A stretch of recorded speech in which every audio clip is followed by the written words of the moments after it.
efficacy of e-cigs. Do electronic cigarettes assist in helping individuals quit smoking? So I guess going from cigarettes to e-cigarettes.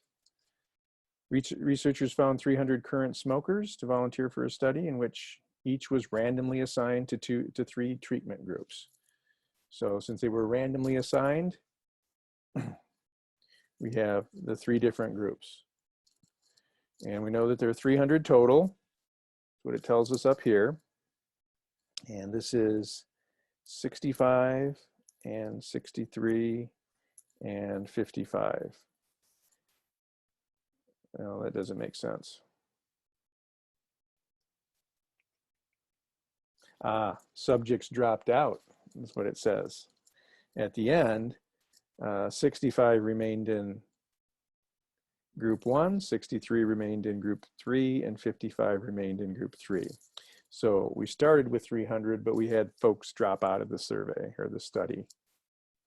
Group 1 received an e-cigarette in which each cartridge contained 7.2 milligrams of nicotine. And group 2 received an e-cig that contained 5.4, a little bit less, milligrams of nicotine. And then group 3 received an e-cig that they were smoking something, but it didn't have any nicotine in it. So 0 milligrams of nicotine. That's the addicting substance in tobacco, nicotine.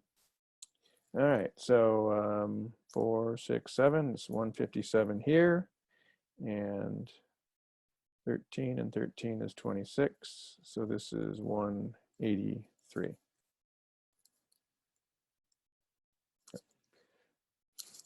So our original group reduced to 183. So we can think of these 3 groups as independent groups. They are all different because they're given different milligrams of nicotine. These look about the same. I suppose we could calculate the conditional proportions here. Do that. 52 divided by 65, 54 divided by 63, and 51 divided by 55. All right. So if we're just comparing, okay, so these would be the ones that did not quit. You can see this study is not very encouraging for e-cigs because most of the time, most of the folks did not quit cigarettes after participating in this study where they were smoking e-cigs with different amounts of nicotine in them. But the percentages are 0.800, 0.857, and 0.927. So there still is a big difference, 92%, 93% almost versus 80%. So those folks that had 0 milligrams, very few of them actually quit smoking. More quit smoking when they had a little higher nicotine in those e-cigs. All right, I'm not going to calculate them except to do 1 minus the first proportion in my head.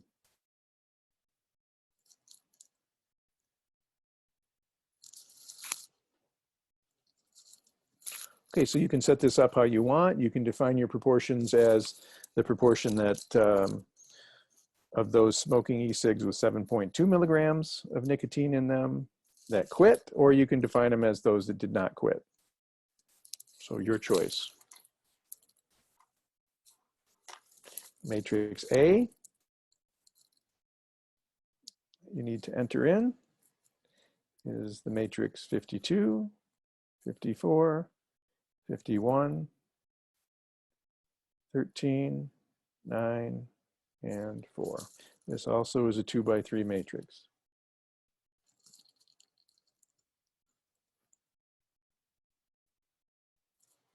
From this, we see P1 hat equals, well, it really depends on how you define it here. Usually when they do these studies, they want, the P hat to be the success. And in this study, a success would be that the individual quit. So maybe I'll define this to be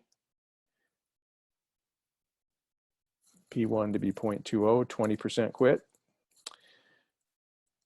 P2, the group that had e-cigs with 5.4 milligrams of nicotine in it, 14.3% quit.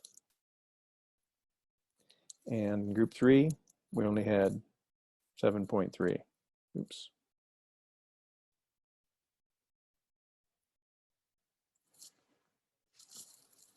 Okay, so 20.0% quit, 14.3% quit, and 7.3.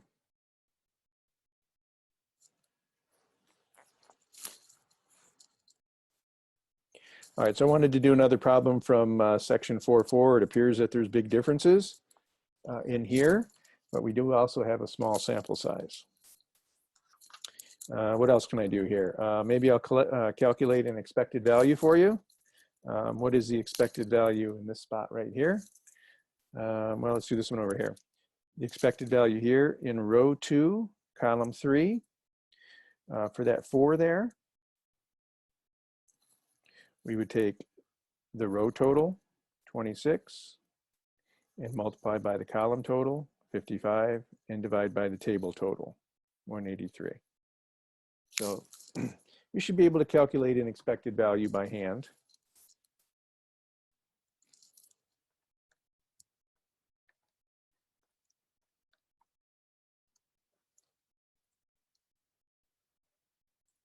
All right, so that's what we have for that one expected value, but you know, you'd need to go look at matrix B to see all the rest of them.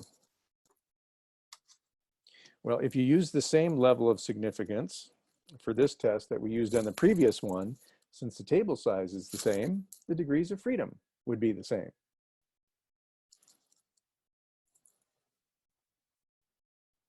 And that means the critical value would be the same. So the critical value is going to be the same, 5.991.